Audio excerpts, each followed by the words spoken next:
Working in construction has made me realize how racist Mexicans or Hispanics are to each other. And you're probably like, what the fuck? Like, what does that even mean? But like, I can understand an alright amount of Spanish, but speaking it, not happening. I don't know what it is. It just doesn't click in my head.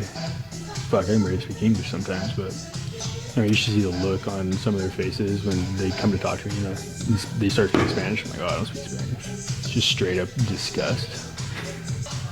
Like some of the people at the houses that work around, they'll speak Spanish and English too. And I don't know how many times they've talked shit about just other Hispanics that are there. Like almost like they're not even Hispanic themselves, you know? And this one time, this guy came up to me and asked me a question. He started speaking Spanish, and I was like, oh, I don't speak Spanish. And he's like, oh, okay, all nice. And he told it to me in English. And he turned around right away and told his partner, he basically said, like, this motherfucker is basically white. But he said it in Spanish. And I started laughing, and I was like, I'm basically white? And he turned around, his eyes were all big, and his face was all red because he didn't think I was going to understand him. That's what I was going to say. It doesn't matter what your skin color is. Just because they look like you doesn't mean they're on your team. I always get a lot of people on job sites that ask me how long I've been doing my job for and stuff. And then they always ask me, like, what I wanted to do instead. And I'm just like, you know, I don't really know if I ever had, like, an actual dream job. More so, like, a dream money amount that I'd make. I'm pretty happy my parents never drilled the whole idea of I can be whatever I want to be when I grow up into my head, because it's not true. You can possibly be something that you work towards being, but even then, zero guarantees.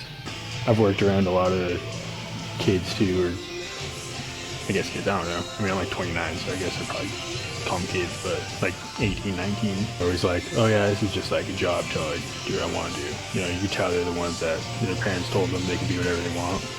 90% of the time, some of the shittiest workers you'll ever work with.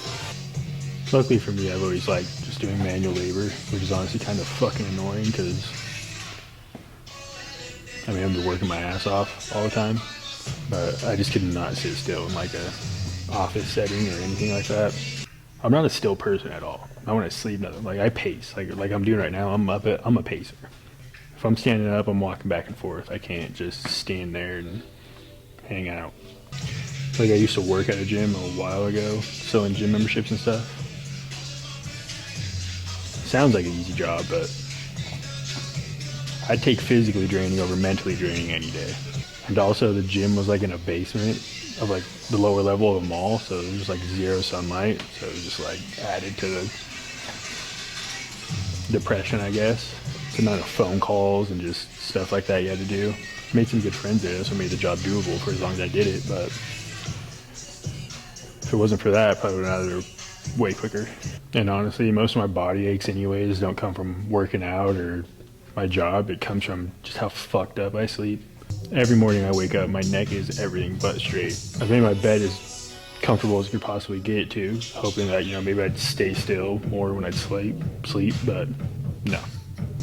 And I have to stay on the same side of the bed to sleep. I don't think my wife was prepared to pick one side of the bed for the rest of her life, because that's how I am. I probably could have warned her and been like, hey, I need you to think about this very carefully, because once you pick, you're not going back. Sleeping on the other side of the bed doesn't even really feel like you're in the same room. You're not even in the same bed, you know, like feels like a completely different bed on that side. I mean, there's like 100-pound difference between the two of us, so my side's probably a little more broken in.